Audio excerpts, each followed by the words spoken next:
that they'll be more often sighted near something nuclear. They'll also be sighted near water. I'm not going to be able to comment. I was briefed on an event that occurred where they basically tried to set up a perfect case scenario where that would cause UAP to come in, to try to document them or record them, and it was very successful.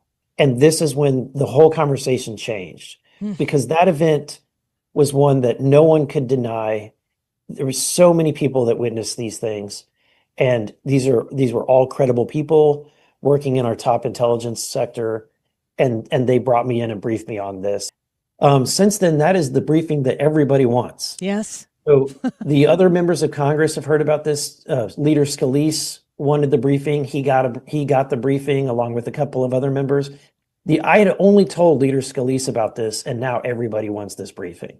I'm talking to people inside the UAP alien craft retrieval and reverse engineering program who are deeply frustrated that the Pentagon is in charge of this release. They don't think that's appropriate.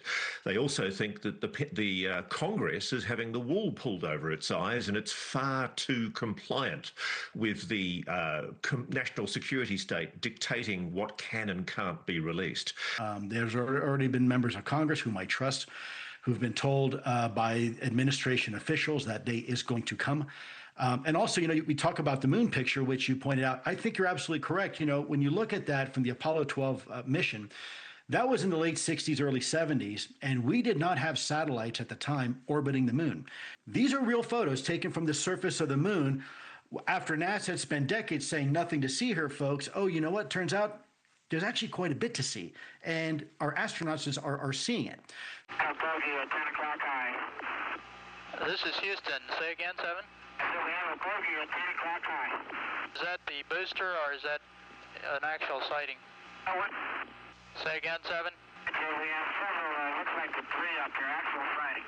It looks like hundreds of little particles going by to the left out about 3 to 4 miles. The booster on my side is a brilliant body of the sun, just a black background, and with billions of particles around it.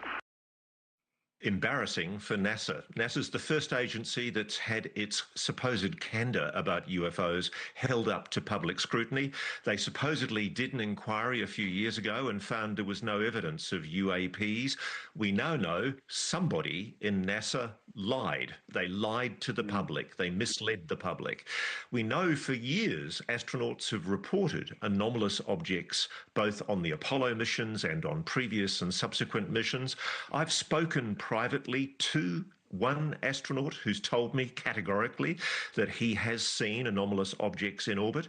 But when I was asking him why he won't talk publicly about it, he said it would be an act of treason. It would be a breach of his national security oath. NASA's not telling the public the truth. Frankly, neither is the Pentagon. And I don't think we can trust the Pentagon to do this rollout.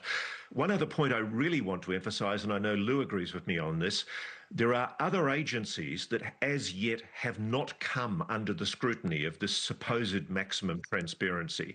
The NGO, the National Geospatial Office, the Department of Energy, the NRO, the National Security Agency, the CIA, all of those three-letter agencies need to be demanded to release all of their files because that, frankly, is where the pot of gold is being hidden.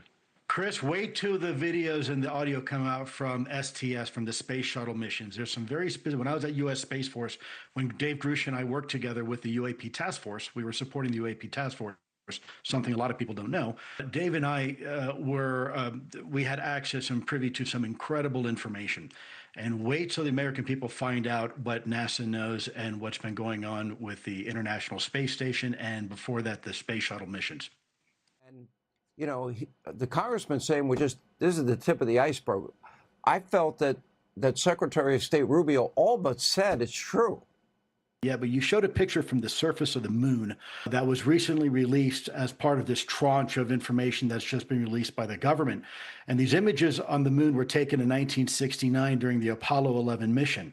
Now think about this for a minute.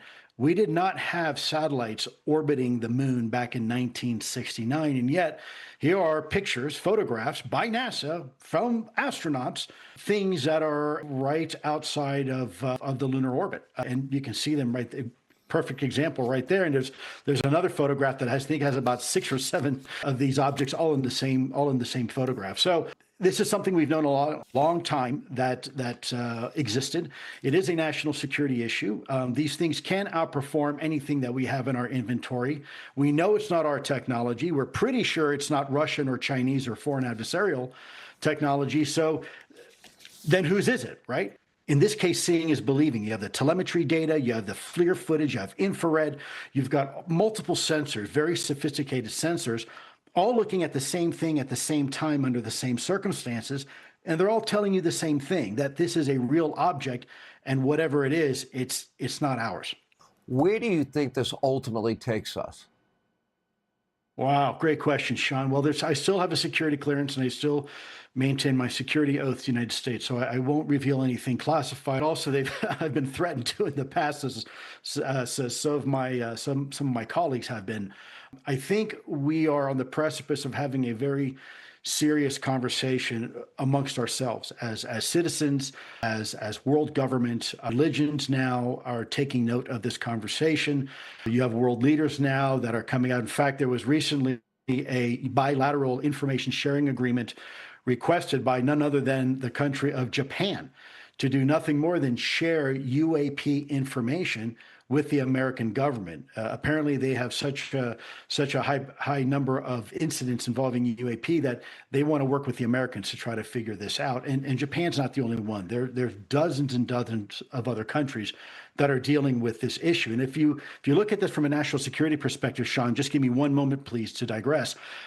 Let's just say this is Russian or Chinese technology. And oh, by the way, we have been tracking this since the late 1940s, right? This is right on the heels of the atomic bomb. Now, what country in 1948, 1949, 1950 had the ability to perform maneuvers well beyond anything that we can perform, fly at hypersonic speeds, fly in low Earth atmosphere, and even underwater? If this was some sort of foreign country that has managed to pull this off, and despite our 16 intelligence agencies being engaged for decades, this would be the greatest intelligence failure that this country has ever faced, eclipsing that of even 9/11, because somehow, somewhere, some government has been able to keep this secret and do this for decades. And by the way, fly in our controlled U.S. airspace, and there's not really a darn thing we can do about it. I think it runs a lot deeper. The most compelling information I saw was from our own astronauts on top of the videos, but you know a lot more than that, don't you? I do. This early stuff that we're seeing is not all of it, and this is just the tip of the iceberg. But Trump's having to fight, he's having to fight the deep state. The next files will be tougher to get, but I suspect he'll get them because he is Trump. Lazar story, which I know you're very familiar with. Sure. He's saying we have aircraft. Do we? I think we do, but I don't think they're quite in our hands. I think what they've done is handed out to some of our defense contractors or some private entities, because that way they're not FOIA-able, Freedom of Information Act. So you'll have somebody within one department tell you that it does not exist. We don't, a little guy with the man bun in the Biden administration telling me we don't have data points on this. And then, the next week, I'm getting briefed by somebody in the same alphabet agency that's telling me that, in fact, they do exist. And here's the footage of what we're seeing, and we don't know what they are. Well, and why in the world would these pilots, go ahead, I'm sorry.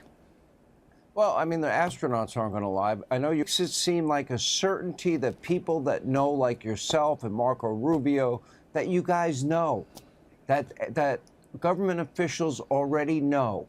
So hopefully this is the beginning of many disclosures. Yeah, and thank God for people like Lou Elizondo and so many other real patriots, because, Lou was sort of like Bob Lazar, he didn't, they came out and said, oh, he didn't do that. Then they tried to discredit him. And, Lazar, they even said he didn't work for him, and he produced a dadgum check stub to show that he did work for him. And so, it's the same program. There's arrogance, there's power, there's control. They think they know what we can handle, and it's not their business to know that. And President Trump hit that nail right on the dadgum head.